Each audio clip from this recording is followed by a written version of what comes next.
तो this is Anand Singh. दोस्तों आज मैं आपको बताने वाला हूँ पैसिव वॉइस के बारे में। दोस्तों पैसिव वॉइस आपके एग्जाम के पॉइंट ऑफ व्यू से वेरी इंपॉर्टेंट है। अगर आप 11th and 10th and 9th class में हैं तो दोस्तों बताना चाहूंगा उसके पॉइंट ऑफ व्यू से भी पैसिव वॉइस वेरी इंपॉर्टेंट। अगर आप कॉम्पिटेटिव एग्जाम की तैयारी कर रहे हैं तो उसके लिए भी पैसिव वॉइस बहुत ज्यादा जरूरी है। तो दोस्तों अगर आप इंग्लिश बोलना भी सीख रहे हैं, अगर आप इंग्लिश बोलना भी सीखना चाहते हैं तो पैसिव वॉइस भी इंग्लिश बोलते टाइम बहुत ही अच्छी रिदम देता है, बहुत ही अच्छी क्वालिटी आती है। और दोस्तों बताना चाहूंगा कि अगर आप पैसिव वॉइस को सीखना चाहते हैं और आपको टेंस नहीं आते हैं तो आप पैसिव वॉइस को नहीं सीख पाएंगे, उस तरीके से नहीं सीख पाएंगे, आपको कॉन्सेप्ट अच्छे तरीके से क्लियर नहीं हो पाएंगे, राइट। तो दोस्तों मैं चाहूंगा कि एक बार आपने अगर टेंस की वीडियो नहीं देखी है तो मैंने बना के डाल दी है। आप एक ही वीडियो के अंदर सारे टेंसेस के बारे में सीख जाएंगे।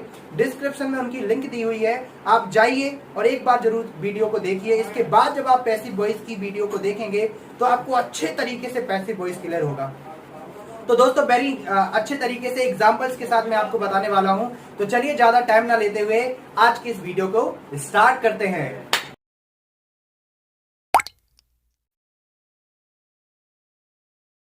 तो दोस्तों बात करते हैं एक्टिव वॉइस की। सबसे पहले एक्टिव वॉइस। एक्टिव वॉइस का यानी कि अगर आपने टेंस नहीं पढ़े हैं तो आपको एक्टिव वॉइस समझ में नहीं आएगा। तो आप टेंस पढ़िए, डिस्क्रिप्शन में उनकी लिंक दी हुई है, वहीं पर जाके आप सब्जेक्ट, वर्ब, ऑब्जेक्ट, इन तीनों चीजों को मैंने टेंस के अंदर ही पढ़ा रखा है। सारे के सारे 12 प्रकार के टेंसेस मैंने एक ही वीडियो के अंदर पढ़ा रखे हैं बेहतरीन तरीके से एग्जाम्पल्स के साथ। अगर आपने नहीं देखा है उस वीडियो को तो जाइए देखिए। अभी समझिए कि एक्टिव वॉइस होता क्या है। एक्टिव वॉइस में याद रखना जो सेंटेंस होता है वो सब्जेक्ट से स्टार्ट होता है, राइट। फिर सब्जेक्ट आता है, फिर वर्ब, फिर ऑब्जेक्ट, फिर बाकी की चीजें। जैसे यहाँ पर लिखा हुआ है I play cricket. I play cricket का मतलब होता है मैं क्रिकेट खेलता हूँ। यहाँ पर सब्जेक्ट काम करता है, यानी कि यहाँ पर देखो सब्जेक्ट, डूअर कौन है, यहाँ पर सब्जेक्ट कौन है, आई है। आई मतलब मैं क्रिकेट खेलता हूँ, सब्जेक्ट है यहाँ पर आई। तो दोस्तों यहाँ पर सब्जेक्ट से स्टार्टिंग होती है। काम करने वाला कौन होता है, सब्जेक्ट होता है, राइट। दूसरा एग्जाम्पल लेना चाहूंगा, जैसे सी एट मैनी मैंगोज। तो इसमें क्या लिखा है कि उसने सारे मैंगोज खाए, यानी कि बहुत सारे आम खाए। तो दोस्तों यहाँ पर किसने आम खाए, सी, यानी कि उसने खाए। तो दोस्तों यहाँ पर सब्जेक्ट से स्टार्टिंग हो रहा है, इसका मतलब ये एक्टिव वॉइस है। तो अब बात करते हैं पैसिव वॉइस की। दोस्तों मैं बताना चाहूंगा पैसिव वॉइस में क्या होता है कि ये ऑब्जेक्ट से स्टार्ट होता है। यहाँ पर ऑब्जेक्ट पे जोर दिया जाता है। जैसे एक्टिव वॉइस में क्या होता है, सब्जेक्ट पे जोर दिया जाता है, यहाँ पर ऑब्जेक्ट पे जोर दिया जाता है। जैसे आई प्ले क्रिकेट, या आई प्ले क्रिकेट में मैं क्रिकेट खेलता हूँ, ये एक्टिव वॉइस है। तो यहाँ पर जो सब्जेक्ट है उस पर जोर दिया जा रहा है, काम करने वाला सब्जेक्ट है, लेकिन पैसिव वॉइस में ऑब्जेक्ट पे जोर दिया जाता है, राइट। यानी कि एक्टिव वॉइस का जो ऑब्जेक्ट होता है वही, उसी से ही पैसिव वॉइस की स्टार्टिंग होती है, राइट। पहले ऑब्जेक्ट आता है, फिर नेक्स्ट यानी कि अगले टेंस की हेल्पिंग वर्ब का यूज किया जाता है। हमेशा जो वर्ब होती है उसकी थर्ड फॉर्म का यूज किया जाता है, और फिर वाई, फिर जाके एक्टिव वॉइस के सब्जेक्ट को यूज किया जाता है। तो कहने का मतलब है मैं एक एक रूल को आपको समझाऊंगा, आपको एग्जाम्पल के थ्रू समझाऊंगा। केवल मैं यहाँ पर ये आपको बताना चाहता हूँ कि पैसिव वॉइस में ऑब्जेक्ट पे जोर दिया जाता है, यानी कि वहां पर सब्जेक्ट काम करता है, यहाँ ऑब्जेक्ट काम करता है। जैसे एग्जांपल से समझाऊं कि यहाँ पर आई प्ले क्रिकेट खिला है, आई प्ले क्रिकेट है, तो आई प्ले क्रिकेट को पैसिव वॉइस में बनाएंगे क्रिकेट इज प्लेड बाय मी, यानी कि यहाँ पर क्रिकेट खेला जाता है, किसके द्वारा, मेरे द्वारा, यानी कि क्रिकेट पे ज्यादा जोर दिया जा रहा है। अब वहां पर लिखा है सी एट मैनी मैंगोज, तो यहाँ पर many mangoes were eaten by her, तो यहाँ पर बहुत सारे आम खाए जा रहे हैं, किसके द्वारा, उसके द्वारा। तो कहने का मतलब है दोस्तों यहाँ पर आपको ऑब्जेक्ट पे ध्यान दिया जाता है, ऑब्जेक्ट पे जोर दिया जाता है। अब मैं बात करूंगा रूल्स की, तो आप जरा देखिए, क्योंकि रूल्स बहुत जरूरी है, बहुत आसान तरीके से मैं समझाना चाहूंगा। दोस्तों जैसा कि मैं अभी बताया हूं कि एक्टिव वॉइस में जो ऑब्जेक्ट होता है पैसिव वॉइस में वही सब्जेक्ट होता है, एक्टिव वॉइस में जो सब्जेक्ट होता है पैसिव वॉइस में वही ऑब्जेक्ट होता है। इस चीज को आप ध्यान से देखिए, मैं एग्जांपल से समझाना चाहूंगा। यहाँ पर देखिए मैंने एक एक्टिव वॉइस दी है, उसमें लिखा है कि सी, आप देखिए यहाँ पर, आप देखिए स्क्रीन पे देखिए, उसमें लिखा है कि Radha writes a letter. Radha ने एक लेटर, राधा एक लेटर लिखती है। तो इसमें राधा कौन है, राधा एक्टिव वॉइस के अंदर राधा सब्जेक्ट है, फिर हमारी वर्ब क्या है, राइट हमारा एक वर्ब है, और ऑब्जेक्ट है ए लेटर। यानी कि वर्ब के बाद याद रखना, सेंटेंस में जो वर्ब आ रही है उसके बाद जो ऑब्जेक्ट आ रहा है, राइट, वर्ब के बाद ही, तुरंत वर्ब के बाद ही ऑब्जेक्ट आता है, इतना याद रखना, कंफ्यूज मत होना। यानी कि वर्ब के बाद जो चीज आए उसी को ऑब्जेक्ट बोलते हैं। तो पैसिव वॉइस क्या बनाएंगे, ए लेटर यहाँ पर क्या हो गया, ये लेटर हमारा यहाँ पर ऑब्जेक्ट हो गया। तो सबसे पहले ऑब्जेक्ट आएगा, a letter is written by Radha.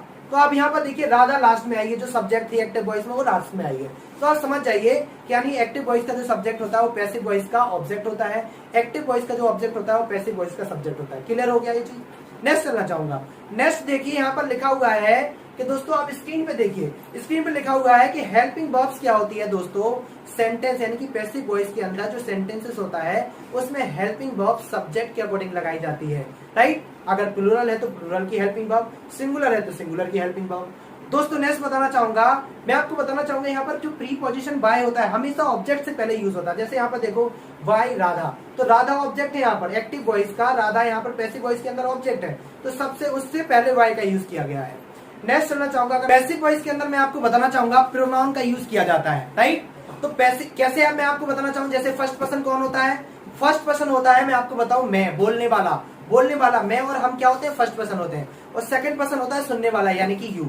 तो दोस्तों बताना चाहूंगा कि अगर फर्स्ट पर्सन यानी कि आई और बी यानी कि मैं और हम आते हैं, फर्स्ट पर्सन आता है, तो इन प्रोनाउन को पैसिव वॉइस में कैसे यूज किया जाता है, इनके जगह मी और अस आता है, क्योंकि आई का जो ऑब्जेक्टिव होता है वो मी ही होता है, राइट, और बी का जो ऑब्जेक्टिव होता है वो अस होता है। सेकंड पर्सन यानी कि अगर यू आता हो, अगर यू प्रोनाउन आता है हो, तो पैसिव वॉइस में से क्या करते हैं, यू की जगह यू ही कर देते हैं। थर्ड पर्सन क्या होता है, ही सी इट और दे और नाम, ये सब क्या है, ये थर्ड पर्सन होते हैं। तो दोस्तों इसकी जगह कैसे यूज करते हैं, अगर आपके पास प्रोनाउन ही आ रहा है तो उसकी जगह हिम लगा दो, सी आ रहा है तो हर लगा दो, दे आ रहा है तो देम लगा दो। मैं आपको बताऊं इट आ रहा है प्रोनाउन तो इट का इट ही रहता है। अगर कोई नाम आ रहा है, राइट, तो नाम का हमेशा नाम ही रहेगा। जैसे ऊपर वाले एग्जांपल में मैंने समझाया राधा था तो राधा का राधा ही लिखा है, राइट। अगर हु आ रहा है तो हु की जगह हुम आ जाता है। तो दोस्तों याद रखना इन प्रोनाउंस का भी यूज होता है, राइट। नेक्स्ट मैं बताना चाहूंगा कि एक चीज याद रखना, इन 4 टेंसेस की पैसिव वॉइस बिल्कुल नहीं बनती है, राइट, यानी कि फ्यूचर कंटीन्यूअस की नहीं बनती है, राइट। मैं आपको बताना चाहूंगा प्रेजेंट परफेक्ट कंटीन्यूअस की बनती, पास्ट परफेक्ट कंटीन्यूअस की नहीं बनती, फ्यूचर परफेक्ट कंटीन्यूअस की नहीं बनती, यानी कि इन 4 टेंसेस की पैसिव वॉइस बिल्कुल नहीं बनती है। दोस्तों नेक्स्ट चलना चाहूंगा, मैं आपको बता दूं कि जब टेंसेस आते हैं तो बताया जाता है कि टेंसेस जो एक्टिव वॉइस में जो टेंसेस, जिस टेंसेस में एक्टिव वॉइस दिया हुआ है, राइट, तो उसका अगले यानी कि अगले टेंस की हेल्पिंग वर्ब का यूज किया जाता है। यानी कि अगर प्रेजेंट इंडेफिनिट में एक्टिव वॉइस है तो पैसिव वॉइस बनाते समय उसकी जो हेल्पिंग वर्ब जो इसमें होगी वो प्रेजेंट कंटीन्यूअस की होगी, राइट। इसी तरीके से पास्ट इंडेफिनिट की है तो पास्ट कंटीन्यूअस की होगी। यानी कि आप देख लीजिए, मैंने एग्जांपल में आप स्क्रीन पे देखिए, मैंने आपको बता रखा है, अगर प्रेजेंट इंडेफिनिट है तो present continuous, present past indefinite है तो पास्ट कंटीन्यूअस। इसी तरीके से मैं आपको बताना चाहूंगा दोस्तों, फ्यूचर इंडेफिनिट है तो फ्यूचर कंटीन्यूअस, राइट। फ्यूचर अगर कंटीन्यूअस है, राइट, जैसे मैं बात करूं प्रेजेंट कंटीन्यूअस है तो प्रेजेंट कंटीन्यूअस के अंदर ही बीइंग लगा के हम बना देते हैं। आप देखिए इन्हीं चीजों का इस्तेमाल करके इनकी हेल्पिंग वर्ब को याद कर लीजिए। अगर वर्ब की फर्स्ट फॉर्म आ रहा है प्रेजेंट इंडेफिनिट है तो वहां पर इजेमार का यूज होगा, यानी कि इजेमार हेल्पिंग वर्ब का यूज होगा दोस्तों। तो इन चीजों को दिमाग में रखना है, तो आप इन चीजों को दिमाग में रखेंगे तो आप अच्छे तरीके से पैसिव वॉइस को बना पाएंगे। और याद रखना हमेशा वर्ब की थर्ड फॉर्म का यूज किया जाता है, हमेशा वर्ब की तीसरी फॉर्म का यूज किया जाता है। तो चलिए दोस्तों सबसे पहले हम पढ़ लेते हैं टेंस, यानी कि टेंसेस को, यानी कि कैसे टेंस को हम पैसिव वॉइस में बनाते हैं। तो सबसे पहले बात करते हैं इंडेफिनिट। दोस्तों चाहे वो प्रेजेंट इंडेफिनिट हो, चाहे पास्ट इंडेफिनिट हो, चाहे फ्यूचर इंडेफिनिट हो, आप स्क्रीन पे देखिए, राइट। तो इन तीनों टेंसेस को कैसे हम पैसिव वॉइस में बनाते हैं मैं आपको बताना चाहूंगा। अगर प्रेजेंट इंडेफिनिट है तो प्रेजेंट इंडेफिनिट में क्या होता है कि सबसे पहले ऑब्जेक्ट आता है, फिर नेक्स्ट टेंस क्या है मैं आपको बताऊं, यानी कि प्रेजेंट कंटीन्यूअस की हेल्पिंग वर्ब इजेमार का यूज करेंगे हम। इसके बाद वर्ब की तीसरी फॉर्म का यूज करेंगे दोस्तों, इसके बाद वाई लगाएंगे, फिर सब्जेक्ट लगाएंगे। इसी तरीके से पास्ट इंडेफिनिट की बात करूं तो पास्ट इंडेफिनिट के अंदर ऑब्जेक्ट आएगा, फिर पास्ट इंडेफिनिट के बाद यानी कि पास्ट कंटीन्यूअस आता है, उसकी हेल्पिंग वर्ब वॉज एंड वर होती है, तो यहाँ पर वॉज एंड वर का यूज किया जाता है, फिर वर्ब की थर्ड फॉर्म, फिर वाई, फिर सब्जेक्ट लगा के बाकी की चीजें हम लगा देते हैं। फ्यूचर इंडेफिनिट में भी दोस्तों यही होता है, यानी कि मैं आपको बताना चाहूंगा फ्यूचर कंटीन्यूअस की जो हेल्पिंग वर्ब होती है, पहले ऑब्जेक्ट फिर फ्यूचर कंटीन्यूअस की हेल्पिंग वर्ब यानी कि विल बी शैल बी का यूज होता है। और दोस्तों इसके बाद पता है क्या होता है, इसके बाद हमेशा वर्ब की थर्ड फॉर्म का यूज करते हैं, फिर ऑब्जेक्ट लगाते हैं, वाई के पहले वाई, फिर ऑब्जेक्ट लगाते हैं, फिर बाकी की चीजें। तो चलिए हम एग्जाम्पल से समझते हैं, राइट। इन चीजों को दिमाग में बिठा लीजिए, एक ही बार में हम एग्जाम्पल से समझते हैं। जैसे मैं एग्जाम्पल देना चाहूंगा, राकेश गोज टू टेम्पल। आप देखिए राकेश गोज टू टेम्पल, अब यहाँ पर देखो राकेश टेम्पल जाता है, तो यहाँ पर सब्जेक्ट कौन है, राकेश, राइट, और टेम्पल क्या है, ऑब्जेक्ट। तो मैंने आपको बिल्कुल सिंपल बताया था कि ऑब्जेक्ट को पहले रखते हैं, तो टेम्पल हमें पता चल गया, यानी कि वर्ब के बाद जो चीज आती है याद रखना वही ऑब्जेक्ट होता है। तो पैसिव वॉइस इसे बना देते हैं। ये प्रेजेंट इंडेफिनिट में तो प्रेजेंट कंटीन्यूअस लगेगा, तो पहले आएगा टेम्पल। अब देख लीजिए टेम्पल क्या सिंगुलर है या प्लूरल है। अगर टेम्पल सिंगुलर है तो इज लगेगा, प्लूरल है तो आर लगेगा, अगर आई है तो एम लगेगा। आपने पढ़ा है, अगर टेंस पढ़े हैं तो आपको ध्यान से समझ में आ रहा होगा, आप अच्छे तरीके से सिंगुलर और प्लूरल को पहचान पा रहे होंगे। तो क्या बनेगा, टेम्पल इज, टेम्पल, फिर टेम्पल के बाद फिर हेल्पिंग वर्ब। देखिए आप प्रेजेंट का पहले ऑब्जेक्ट आता है, फिर हमारी हेल्पिंग वर्ब इज एमआर का यूज किया जाता है, तो टेम्पल के बाद इसे करेंगे। तो temple is gone to, temple is gone to by Rakesh. Very simple, बहुत आसान है दोस्तों। नेक्स्ट सेंटेंस लेना चाहूंगा, अगर मैं बात करूं नेक्स्ट सेंटेंस की, सीता एट पपाया। सीता ने पपाया खाया, तो सीता ने क्या खाया, पपाया। तो एट जो है उसके बाद जो आ रहा है उसे हम ऑब्जेक्ट बोलेंगे, यानी कि एक्शन, यानी कि वर्ब के बाद जो चीज आ रहा है ऑब्जेक्ट। मैंने बोल दिया था, हमेशा याद रखना है, वर्ब के बाद जो चीज आ रही है वही ऑब्जेक्ट होती है। तो पपाया सबसे पहले आया, ये पास्ट इंडेफिनिट है तो पास्ट कंटिन्यूअस में बनेगा, यानी कि वॉज एन पर आएगा, तो पपाया इसके बाद वाज आएगा, इसके बाद क्या आएगा, वॉज आएगा, क्योंकि पपाया सिंगुलर है, एक ही पपाया है। तो papaya was eaten by Sita. तो आप अच्छे तरीके से चीजों को समझ पा रहे होंगे। नेक्स्ट एग्जांपल मैं लेना चाहूंगा कि दे विल बीट हिम, दे उसे पीट देंगे। फ्यूचर है ये, बिल्कुल सही आपने समझा, ये फ्यूचर इंडेफिनिट है। अगर आपने टेंस पढ़े हैं तो आप अच्छे तरीके से समझ पा रहे होंगे। दे विल बीट हिम, अब यहाँ पे बीट मीन्स होता है पीटना, राइट। अब बीट के बाद जो चीज आ रही है उसे हम बोलेंगे ऑब्जेक्ट, राइट। तो ऑब्जेक्ट सबसे पहले आ जाएगा, यानी कि अगर फ्यूचर इंडेफिनिट है तो फ्यूचर कंटिन्यूअस की हेल्पिंग वर्ब होगी, यानी कि विल बी, शैल बी।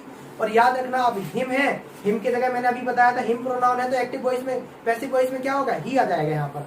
तो यानी कि सब्जेक्टिव केस में ही आ जाता है, राइट। तो यहाँ पर क्या आएगा, ही के साथ विल लगाता है, तो he will be done by them. अब अच्छे तरीके से समझ गए, तो क्या बनेगा, he will be beaten by them. Next example पे चलते हैं, he will be beaten by him के बाद आई प्ले फुटबॉल डेली, मैं रोज फुटबॉल खेलता हूं। तो प्ले के बाद जो चीज आ रही है वो ऑब्जेक्ट है, राइट। डेली जो है एक्स्ट्रा वर्ड है, तो फुटबॉल पहले आएगा। Football is played, football is played by me daily. दोस्तों बताना चाहूंगा, बहुत आसान तरीके से आप समझ पा रहे होंगे। ये तो था इंडेफिनिट, आपने इंडेफिनिट को सही तरीके से समझ लिया है। तो बात करते हैं कंटिन्यूअस की। कंटिन्यूअस, अगर आप इंडेफिनिट को समझ गए तो कंटिन्यूअस को भी आराम से समझ जाएंगे।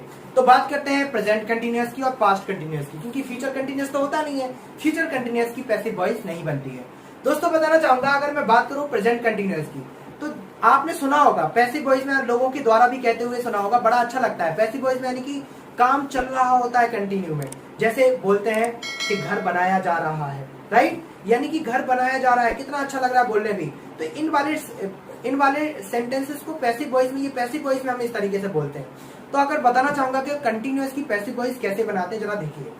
सबसे पहले बात करना चाहूंगा, प्रेजेंट के अंदर जो रूल होता है, सबसे पहले ऑब्जेक्ट आता है, फिर इज एमआर का यूज करते हैं। और कंटिन्यूअस में हमेशा ध्यान रखना, यानी कि कंटिन्यूअस में इसमें नेक्स्ट टेंस की हेल्पिंग वर्ब का यूज नहीं करते, इसमें इज एमआर ही आते हैं, राइट। और इसके बाद जो बी आता है उसमें बीइंग लगा देते, क्योंकि कंटिन्यूअस में तो आईएनजी लगती है, जीरेट लगता है, तो बीइंग लगा देते हैं यहाँ पर। और इसके बाद वर्ब की थर्ड फॉर्म, फिर वाई, और फिर इसके बाद हमारा सब्जेक्ट आता है। इसी तरीके से मैं बात करूं पास्ट कंटिन्यूअस की, पास्ट कंटिन्यूअस में भी ऑब्जेक्ट, फिर वॉज एंड वर्ब, फिर यहाँ पर भी बीइंग, क्योंकि यहाँ पर भी आईएनजी आती है, फिर इसके बाद वर्ब की थर्ड फॉर्म, फिर वाई, फिर सब्जेक्ट का यूज करते हैं, फिर एक्स्ट्रा चीजें। तो दोस्तों एग्जाम्पल की बात करते हैं। अगर मैं एग्जाम्पल की बात करूं तो आप देखिए, दीपक इज टेकिंग टी, दीपक चाय पी रहा है, राइट। क्या पी रहा है दीपक, दीपक चाय पी रहा है, एक्टिव वॉइस, यहाँ पर सब्जेक्ट काम कर रहा है। तो दीपक चाय पी रहा है, तो यहाँ पर सब्जेक्ट कौन है, दीपक, और चाय क्या है, ऑब्जेक्ट। तो अब आपको सब्जेक्ट और ऑब्जेक्ट मिल गए, तो बना डालो। तो ऑब्जेक्ट पहले आएगा, यानी कि टी पहले आएगा, राइट। तो क्या आएगा, टी, एक चाय तो एक ही होती है, चाय एक नाउन है, तो यानी कि तो इसके बाद क्या आएगा, टी के बाद फिर इज आएगा, टी इज। इसके बाद बीइंग का यूज किया जाता है, tea is being taken by Deepak. Very simple. Next sentence को लीजिए, नेक्स्ट एग्जांपल को अगर मैं बात करूं, she was operating computer, she was operating computer, यानी कि वो कंप्यूटर चला रही थी। तो यहाँ पर ऑब्जेक्ट क्या है, कंप्यूटर, सब्जेक्ट क्या है, सी, काम कौन चला रहा था, सी चला रही थी। तो दोस्तों अब अगर आपको सब्जेक्ट ऑब्जेक्ट पता चल गया और इसमें वॉज पता चल रहा है, तो यानी कि पास्ट कंटिन्यूअस का तो बना दो, कंप्यूटर वॉज ऑपरेटेड, नहीं उससे पहले बीइंग लगाओ, computer was being operated by her. तो वेरी सिंपल, आप अच्छे तरीके से समझ पाओगे। कंप्यूटर पहले आएगा, फिर वॉज आएगा, फिर बीइंग आएगा, फिर वर्ब की थर्ड फॉर्म आएगी, फिर किसके द्वारा चला जाएगा, उसके पहले लगा देंगे वाई, और फिर her. So next example, we are teaching you, teaching के बाद यानी कि वर्ब के बाद जो आ रहा है वो ऑब्जेक्ट है, यानी कि यू क्या है, ऑब्जेक्ट है, और सब्जेक्ट क्या है, वी। कौन पढ़ा रहा है, हम पढ़ा रहे हैं। तो आप समझ जाइए, यानी कि जब आपके पास सब्जेक्ट और ऑब्जेक्ट है तो बना दीजिए। कैसे बनेगा, आप खुद सोचिए, सबसे पहले आएगा यू, फिर यू के साथ क्या आता है, आर आता है। You are being taught by us, you are being taught by us, right. Next example लेना चाहूंगा, they were taking food, they were taking food. तो ये कैसे बनेगा, टेकिंग के बाद क्या आ रहा है, फूड आ रहा है, तो फूड क्या है, हमारा ऑब्जेक्ट है, वर्ब हमारी क्या है, टेकिंग। इसमें थर्ड फॉर्म हमेशा लगनी है, हमेशा याद रखना, पैसिव वॉइस में थर्ड फॉर्म का यूज होता है हमेशा। तो क्या आएगा, यानी कि दे वर टेकिंग फूड, तो फूड सबसे पहले आएगा, तो क्या आएगा, फूड वॉज, क्योंकि फूड सिंगुलर है, तो food was being taken bye them. तो मेरे ख्याल से आप कंटिन्यूअस के बारे में बेहतरीन तरीके से समझ गए हैं। तो दोस्तों अब बात करते हैं परफेक्ट की, यानी कि present perfect, right, past perfect and future perfect.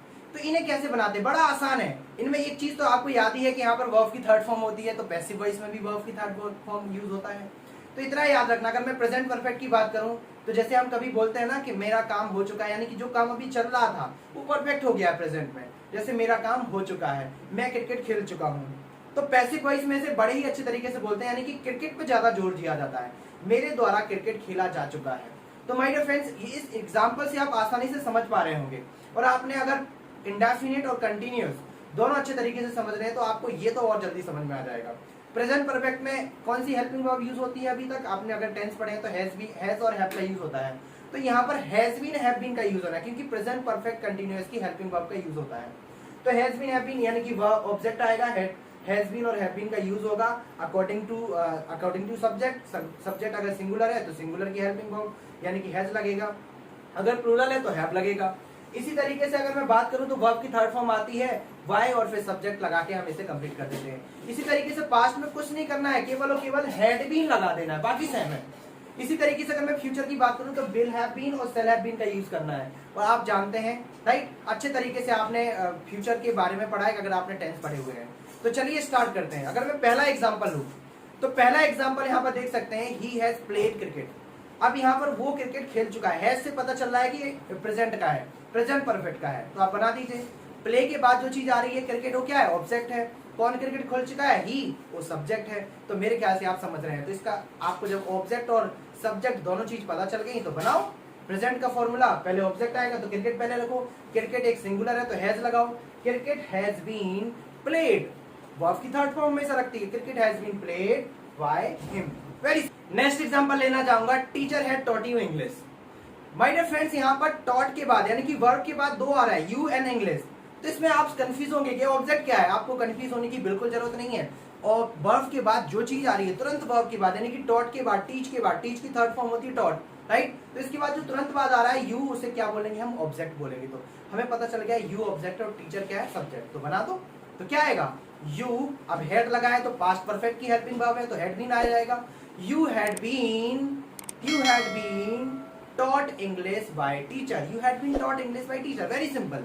Next example लेना चाहूंगा, आप मेरे ख्याल से समझ रहे हैं, बहुत आसान है, आप कॉन्सेप्ट को समझिए। मैं एग्जांपल आपको इसलिए दे रहा हूं ताकि आपके दिमाग में क्लिक करे। नेक्स्ट एग्जांपल लेना चाहूंगा, Deepak will have done his work, Deepak ने अपना काम कर चुका होगा, दीपक अपना काम कर लिया होगा, इस तरीके का। तो दोस्तों इसे कैसे बनाएंगे, तो डन के बाद यानी कि कंप्लीट करने के बाद, डन के बाद जो आ रहा है हिज वर्क, क्या है, यही ऑब्जेक्ट है, और दीपक क्या है, सब्जेक्ट है। दीपक एक काम करने वाला है, तो ऑब्जेक्ट और सब्जेक्ट मिल गए, तो बनाओ। हिज वर्क है तो ये सिंगुलर में आएगा, क्योंकि ही सी इट सिंगुलर में आते हैं, तो इसके साथ विल लगेगा, तो क्या लगेगा, his work will have been done by Deepak. Very simple. तो मेरे ख्याल से आप समझ पा रहे होंगे।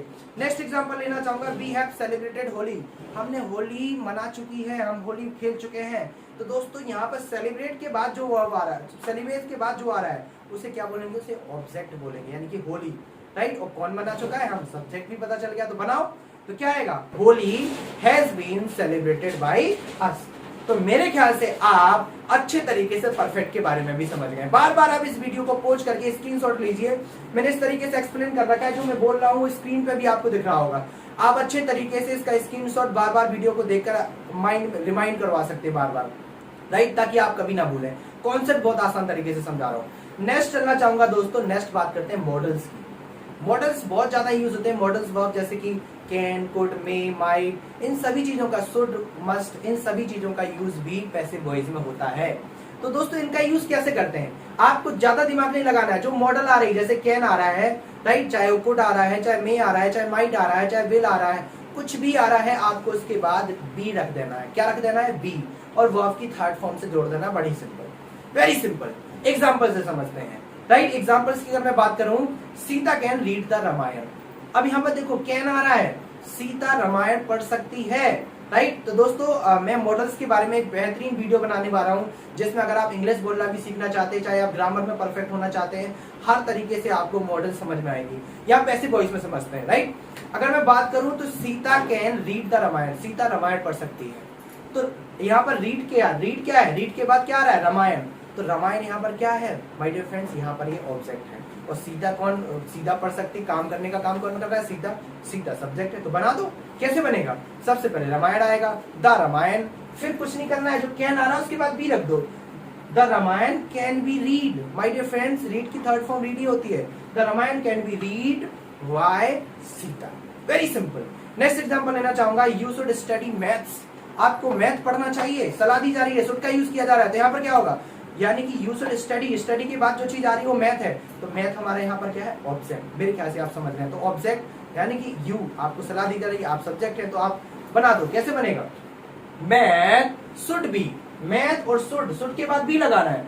Math should be studied by you. Very simple. You का प्रोनाउन हमेशा यू ही होता है पैसिव वॉइस में, याद रखना। नेक्स्ट चलना चाहूंगा मैं, अगर मैं बात करूं तो नेक्स्ट एग्जांपल की बात करना चाहूंगा, they may go to Delhi today, यानी कि वे दिल्ली जा सकते हैं। संभावना व्यक्त की जा रही है, वो दिल्ली जा सकते हैं। तो ऐसे क्या आएगा? गो के बाद जो चीज आ रही है उससे क्या बोलेंगे? ऑब्जेक्ट, दिल्ली। तो क्या आएगा? Delhi may be gone to by them today. Very simple. मेरे ख्याल से आप आसानी से समझ पा रहे हैं। नेक्स्ट चलना चाहूंगा, बी मस्ट सिंग सॉन्ग। हमें गाना गाना चाहिए, हमें गाना अवश्य गाना चाहिए। मस्ट यानी कि 100%, मतलब जब ज्यादा सियोरिटी होती है, हमें ये काम अवश्य करना चाहिए, तो मस्ट लगाते हैं। तो यहाँ पर भी ज्यादा दिमाग नहीं लगाना है। तो यहाँ पर सिंग के बाद आ रहा है सॉन्ग, सॉन्ग हमारा ऑब्जेक्ट है, तो बनाओ सॉन्ग मस्ट बी संग by us, song must be संग बाय अस। तो मेरे ख्याल से आप मॉडल्स भी अच्छे तरीके से समझ गए हैं। नेक्स्ट चलना चाहूंगा इंपरेटिव सेंटेंसेस। दोस्तों इंपरेटिव सेंटेंस में आपको समझाना चाहूंगा, अगर मैं बात करूं, इंपरेटिव सेंटेंस को कमांड और ऑर्डर देने में यूज किया जाता है, राइट। कमांड्स और ऑर्डर के लिए यूज किया जाता है दोस्तों। नेक्स्ट बताना चाहूंगा, रिक्वेस्ट के लिए, एडवाइस के लिए, परमिशंस के लिए भी हम इंपरेटिव सेंटेंस का यूज ही करते हैं। एग्जाम्पल से मैं अगर आपको समझाऊं, right, bring a book, bring a book. अब इस टाइप के, इसमें सब्जेक्ट क्या होता है? अंडरस्टूड होता है। जो अंडरस्टूड सब्जेक्ट होता है वो यू होता है, यानी कि जो सब्जेक्ट होता है वो छिपा होता है, हिडन होता है। और हिडन सब्जेक्ट क्या होता है? वो यू होता है। यहाँ पर सब्जेक्ट नहीं होता, राइट। यानी कि सब्जेक्ट होता तो है, लेकिन फीलिंग कर सकते हैं हम, सब्जेक्ट यानी कि हिडन होता है। तो ब्रिंग ए बुक यानी कि किताब लाओ। आपको एक कमांड दी जा रही है, आपसे बोला जा रहा है कि भाई, आप ऑर्डर दिया जा रहा है कि भाई किताब लेके आओ। तो इस वाले सेंटेंसेस को कैसे बना सकते हैं हम? कैसे इंपरेटिव सेंटेंस को हम पैसिव वॉइस में बना सकते हैं? बिल्कुल आसान तरीके से समझिए। ये 3 तरीके से बनते हैं। पहला, लेट का यूज करके। अब ब्रिंग के बाद, यानी कि ब्रिंग मतलब होता है लाना, ब्रिंग के बाद क्या आ रहा है? A book. तो ब्रिंग क्या है? ए बुक क्या है? हमारा ऑब्जेक्ट है। तो पहले ऑब्जेक्ट आएगा, पहले लेट लगाओ। Let a book be brought by, be brought, यानी कि let a book be brought. तो कहने का मतलब है बड़ा सिंपल है, कुछ दिमाग में लगाना है, राइट। बड़े आसान तरीके से बन रहा है। दूसरा आप बना सकते हो शुड की यूज करके, राइट। शुड का यूज करके क्या है? A book should be brought, right. ये बुक आनी चाहिए। नेक्स्ट एग्जांपल लेना चाहूंगा यू का। अब आपको ऑर्डर दिया जा रहा, तो क्या बोलेंगे? You are ordered to bring a book. You are ordered, यहाँ पर थर्ड फॉर्म लग गई ऑर्डर में ही, राइट। तो you are ordered to bring a book. Next example से समझ जाएंगे आप, ओबे पेरेंट्स। तो यहाँ पर आपको एडवाइस दी जा रही है, सजेस्ट किया जा रहा है। तो ओबे पेरेंट्स कैसे बनाओगे? पहले तो लेट का यूज करो। लेट का यूज करके आप आसानी से बना सकते हैं, let parents be obeyed, right. तो मेरे ख्याल से आप समझ पा रहे हैं। शुड का यूज करके भी हम बना सकते हैं। कैसे? Parents should be obeyed, right. और दूसरा करके मैं आपको बताऊं कि यू आर रिक्वेस्टेड और सजेस्टेड का भी यूज कर सकते हैं। यू आर सजेस्ट, क्योंकि सजेस्ट किया जा रहा है, you are suggest to obey your parents, you are suggested to obey parents. तो मेरे ख्याल से आप समझ पा रहे हैं। नेक्स्ट एग्जांपल लेना चाहूंगा, प्लीज कम सून। अब यहाँ पर प्लीज से समझ जाइए, जहां पर प्लीज आ जाए इंपरेटिव सेंटेंस में, इसका मतलब समझ जाइए रिक्वेस्ट की जा रही है, रिक्वेस्ट हो रही है यहाँ पर, राइट। तो मैं बता रहा हूँ इंपरेटिव सेंटेंस का रिक्वेस्ट के लिए भी यूज किया जाता है। प्लीज को नहीं लगाना पैसिव वॉइस में, यानी कि उसकी जगह सीधा बना दी, you are requested, you are requested से बना दीजिए, यू आर रिक्वेस्टेड, आपको रिक्वेस्ट की जा रही है to come soon. Very simple, मेरे ख्याल से आप समझ पा रहे होंगे। डोंट स्टे हियर, आपको मना किया जा रहा है, यहां पर मत बैठो, आपको ऑर्डर दिया जा रहा है, तो क्या बोलेंगे? Very simple, you are ordered, अब डोंट आ रहा है, नॉट भी आना चाहिए, you are ordered not to stay here, right? यहां पर डू हटा के नॉट टू स्टे हियर कर देते हैं। वेरी सिंपल, मेरे ख्याल से आप समझ पा रहे होंगे। तो मेरे ख्याल से आपको अच्छे तरीके से इंपरेटिव सेंटेंस भी आया होगा। अब कुछ ऐसे सेंटेंस होते हैं जो लेट से स्टार्ट होते हैं, राइट? तो लेट के सेंटेंसेस को ज्यादातर परमिशन और सजेशन के लिए यूज किया जाता है। तो एग्जांपल समझ लेते हैं, लेट मी प्ले हियर, यानी कि let me play here, permission मांगी जा रही है, लेट मी प्ले हियर। तो ऐसे सेंटेंसेस को कैसे बनाया जाता है? तो आप जरा देखिए, I may be allowed to play here, I may be allowed to play here, इसका पैसिव हो जाएगा। नेक्स्ट करना चाहूंगा, लेट अस हेल्प हिम, हमें उसकी सहायता करनी चाहिए, यानी कि हमें उसका सुझाव दिया जा रहा है, सजेशन दिया जा रहा है, सजेस्टेड क्या, that we should help him, हमें उन्हें सहायता करनी चाहिए, हमें उसकी सहायता करना चाहिए। मेरे ख्याल से आपको समझ में आ रहा है। दूसरा, और दूसरे तरीके से भी बना सकते हैं, ही शुड बी हेल्प, यानी कि इस तरीके से भी हम इसको बना सकते हैं, he should be help. Next example लेना चाहूंगा, लेट अस स्टे हियर, यानी कि हमको सुझाव दिया जा रहा है कि यहाँ पर हमें रुकना चाहिए, लेट अस स्टे हियर। तो किस तरीके से बनाएंगे? It is suggested that we should stay here, it is suggested that we should stay here. मेरे ख्याल से आप इसे भी समझ पा रहे हैं। लेट के एग्जिस्ट को इस तरीके से पैसिव वॉइस में बनाया जाता है। दूसरा बनाना चाहूंगा, let us sleep here, let us sleep here, हमें यहाँ पर सोना चाहिए। तो यानी कि आपको बोला जा रहा है, सजेशन दिया जा रहा है, तो कैसे बोलोगे? It is suggested that we should sleep here. तो मेरे ख्याल से आप लेट भी अच्छे तरीके से समझ रहे हैं। कोई प्रॉब्लम है? आप मेरे ख्याल से अब आपको बिल्कुल भी प्रॉब्लम नहीं हो रही होगी, आप अच्छे तरीके से समझ रहे हैं। तो अब बात करते हैं नेगेटिव की। जैसा कि नाम से ही पता चल रहा है, नेगेटिव का मतलब ना से, यानी कि जब कभी सेंटेंस के अंदर ना आए, नहीं आए, तो समझ जाइए वो नेगेटिव है। जैसे मैं नहीं जा रहा हूँ, मैं नहीं खेल रहा हूँ, मैं नहीं पढ़ा रहा हूँ, वो नहीं पढ़ता है, तो ये सब क्या है? नेगेटिव सेंटेंस है। इस टाइप के सेंटेंसेस को कैसे पैसिव वॉइस में बनाया जाता है? अभी तक मैंने नेगेटिव नहीं बताया, नेगेटिव नहीं बताया, तो बड़ा आसान है। आप जरा आपको कंफ्यूज होने की जरूरत नहीं, बड़ा आसान है। केवल हेल्पिंग वर्ब के बाद नॉट लगाना होता है, और कुछ नहीं करना होता। एग्जांपल से समझ लेते हैं, राइट? जैसे कि Sita did not read the Ramayana. अब यहाँ पर सीता डिड नॉट आ रहा है ना, समझ जाइए नेगेटिव है, आपको कुछ नहीं करना है। तो द रामायण यहाँ पर क्या है? ऑब्जेक्ट है, और सीता सब्जेक्ट है, तो बना दीजिए द रामायण। अब बॉज आएगा, यहाँ पर डिड आ रहा है तो प्रेजेंट पास्ट कंटिन्यूअस की, यानी कि पास्ट इंडेफिनिट है, पास्ट कंटिन्यूअस की हेल्पिंग वर्ब होगी। तो पास्ट कंटिन्यूअस में बॉज वर्ब यूज होता है, तो द रामायण के लिए बॉज का यूज होगा, क्योंकि रामायण तो एक ही है, राइट? तो द रामायण बॉज, राइट? फिर नॉट लगा दो, the Ramayana was not read by Sita. बहुत आसान है। नेक्स्ट एग्जांपल लेना चाहूंगा, you were not studying math, you were not studying math. अब यहाँ पर वर नॉट आ रहा है, पास्ट कंटिन्यूअस है, राइट? नॉट से समझ जाइए नेगेटिव है। तो you are not studying math, study के बाद जो आ रहा है मैथ, वो क्या है? ऑब्जेक्ट है। यू क्या है? सब्जेक्ट है, बना दीजिए, राइट? जब कंटिन्यूअस होता है, याद रखिए, मैं मिक्स पढ़ा रहा हूँ, ये मिक्स सेंटेंसेस है इसके अंदर जो अभी तक आपने पढ़े हैं। तो वर नॉट आ रहा है, तो वर नॉट से समझ जाइए, राइट? ये स्टडिंग भी आ रहा है, तो इससे समझ जाइए कंटिन्यूअस है। कंटिन्यूअस में कुछ नहीं करते हैं, इसी की हेल्पिंग वर्ब यूज करते हैं और बीइंग लगा देते हैं, राइट? तो क्या आएगा? मैथ, मैथ हमारा ऑब्जेक्ट है, तो मैथ सबसे पहले आएगा। Math was not being, being लगाओगे क्योंकि स्टडी में आईएनजी आ रहा है, तो बीइंग में परिवर्तित कर दो, बीइंग स्टडीड बाय यू। मेरे ख्याल से आप ये भी समझ गए हैं।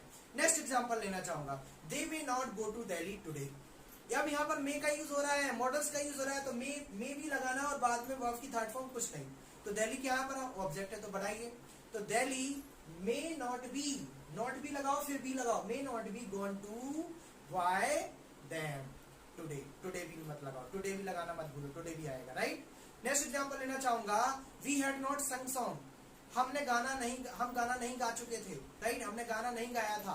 तो यहाँ पर आप देखो हेड आ रहा है, अभी मैंने परफेक्ट पढ़ाया है, हेड बीन का यूज करना है। तो सॉन्ग क्या है? सॉन्ग यहाँ पर देखो क्या है, हमारा ऑब्जेक्ट है, तो क्या आएगा? सॉन्ग हैड, नॉट लगाना मत बोलना, नॉट भी लगाओ, song had not been sung by us. Very easy. Next सुनना चाहूंगा, we never speak ill word, present indefinite है। इल वर्ड्स यानी कि गाली गलौज, इल वर्ड्स होते हैं बुरी बातें करना, गाली गलौज करना। तो दोस्तों यहाँ पर इल वर्ड्स आ रहा है, तो इल वर्ड्स हमारा यहाँ पर ऑब्जेक्ट है, राइट? अब यहाँ पर प्रेजेंट इंडेफिनिट, तो प्रेजेंट कंटिन्यूअस की हेल्पिंग वर्ब यानी कि जेएमआर का यूज होगा। तो इल वर्ड्स, नेवर भी आ रहा है, तो नॉट नहीं आ रहा, तो कोई बात नहीं, नेवर ही लगाइए। Ill words are never, are का यूज होगा, फिर नेवर लगाएंगे, are never spoken by us. मेरे ख्याल से आप अच्छे तरीके से समझ गए हैं। अब बात करते हैं इंट्रोगेटिव। इंट्रोगेटिव मतलब जब हम किसी से प्रश्न करते हैं, राइट? कहाँ जा रहे हो, क्या कर रहे हो, क्या आपने चाय पी है। यानी इस तरीके के जब सेंटेंसेस आते हैं तो इनका हम कैसे ट्रांसलेशन करते हैं पैसिव वॉइस में, ये भी समझ लीजिए। तो आपको दिमाग यहाँ पर भी लगाना है। जो हमारी हेल्पिंग वर्ब थी, अगर आपने टेंस पढ़ रखे तो आपको कोई प्रॉब्लम नहीं होने वाली, राइट। जो हेल्पिंग वर्ब थी वो सबसे पहले आती है, जैसे is, am, are, was, one, ये सबसे पहले आता है। अगर दो तरीके के होते हैं, टाइप 1, टाइप 2। टाइप 1 में जो हेल्पिंग वर्ब होती है वो सबसे पहले आती है, और टाइप 2 में क्या, जैसे कि क्या आप खेल रहे हो, right, are you playing, right. तो आर जो आया है वो सबसे पहले आया है। लेकिन टाइप 2 जो होते हैं उसमें क्वेश्चन वर्ड जो होते हैं, क्या, क्यों, कब, कहाँ, ये सबसे पहले आते हैं, राइट। तो एग्जाम्पल से समझते हैं, जैसे व्हाट हो गया, व्हाट आर यू डूइंग, तो व्हाट आया फिर आर आया, तो अब समझ आइए व्हाट क्या है यहाँ पर, टाइप 2 इंट्रोगेटिव सेंटेंस। तो आप एग्जाम्पल से समझ लेते हैं। अगर आपको कुछ नहीं करना है, बहुत आसान तरीके से समझना है, एग्जाम्पल से समझ लेते हैं। यहाँ पर लिखा है did Sita read the Ramayana. अब यहाँ पर डिड आया, हेल्पिंग वर्ब सबसे पहले आ रही है, तो इंट्रोगेटिव का ये टाइप 1 है। क्या सीता ने रामायण पढ़ी, तो कुछ नहीं करना है। तो रामायण क्या है यहाँ पर, ऑब्जेक्ट है, और सीता क्या है, सब्जेक्ट है। तो रामायण पहले आएगी, लेकिन हाँ बनाते टाइम सबसे पहले हम हेल्पिंग वर्ब लगाते हैं, और हेल्पिंग वर्ब हम सब्जेक्ट के अनुसार लगाएंगे। तो सब्जेक्ट है रामायण, तो हेल्पिंग वर्ब यहाँ पर क्या आएगी, वॉज आएगी। Was the Ramayana read by Sita, और क्वेश्चन मार्क लगाना मत भूलना, बहुत आसान है। नेक्स्ट एग्जाम्पल चलना चाहूंगा, were you studying math, were you studying math. अब यहाँ पर वर आ रहा है, राइट। अब स्टडिंग मैथ, मैथ हमारा क्या है, ऑब्जेक्ट है, तो वर्ब को कुछ नहीं, उसकी जगह ही हेल्पिंग वर्ब को चेंज करना है नेक्स्ट टेंस की। यहाँ पर लेकिन स्टडिंग आ रहा है, कंटिन्यूअस है, तो यहाँ पर तो वॉज वर ही आएगा, लेकिन इसमें आईएनजी आने की वजह से हम इसमें बीइंग जोड़ देंगे, तो क्या आएगा, वॉज मैथ, राइट, क्योंकि ऑब्जेक्ट क्या है हमारा, वॉज मैथ है, तो वॉज मैथ बीइंग, बीइंग लगाना मत भूलिए, क्योंकि आईएनजी आ रहा है, कंटिन्यूअस है, तो being studied by you. Very easy, मेरे ख्याल से आप समझ रहे हैं, राइट। नेक्स्ट चलना चाहूंगा।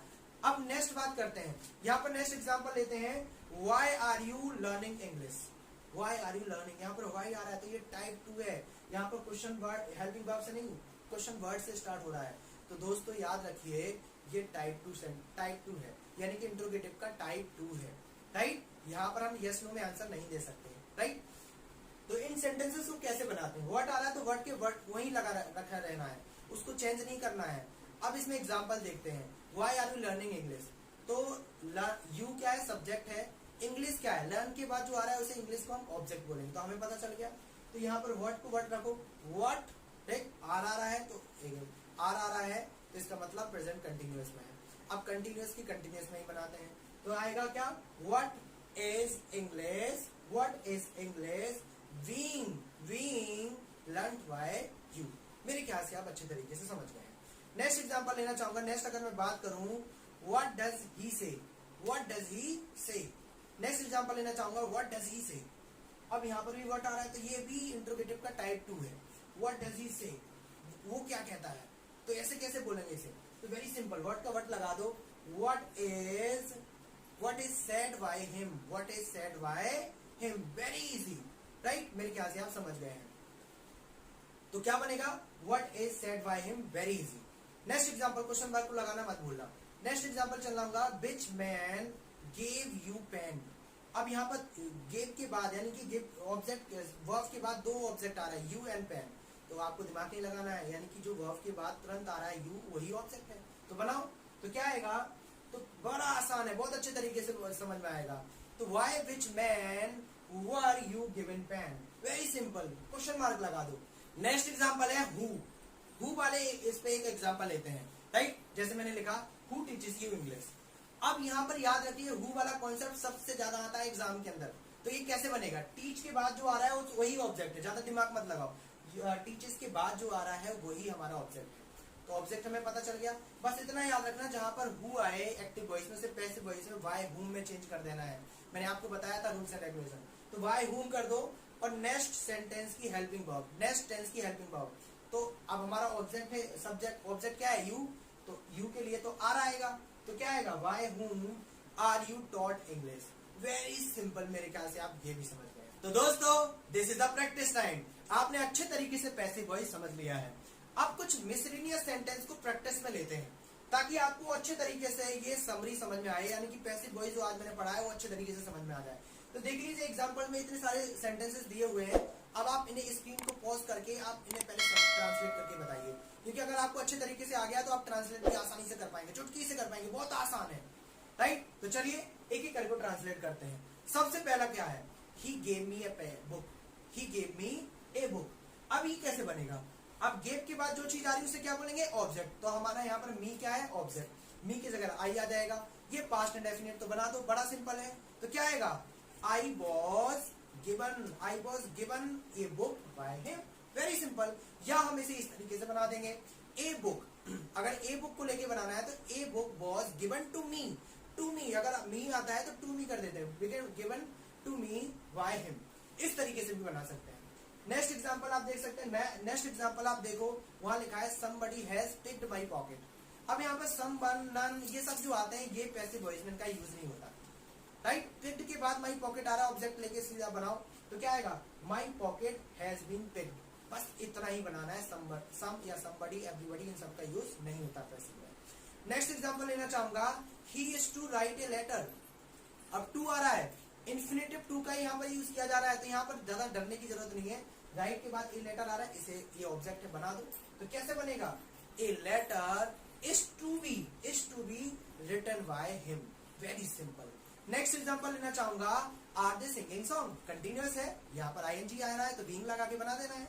तो इंट्रोगेटिव है, इंट्रोगेटिव का टाइप वन है तो बड़ा आसान है। तो कैसे बनेगा, ए सॉन्ग, यानी कि ए सॉन्ग से पहले हेल्पिंग वर्ब भी तो लगाओ, हेल्पिंग वर्ब लगाना बहुत जरूरी। तो क्या आएगा, तो एज सॉन्ग, फिर बीइंग लगाए गए, being sung by them. Very simple.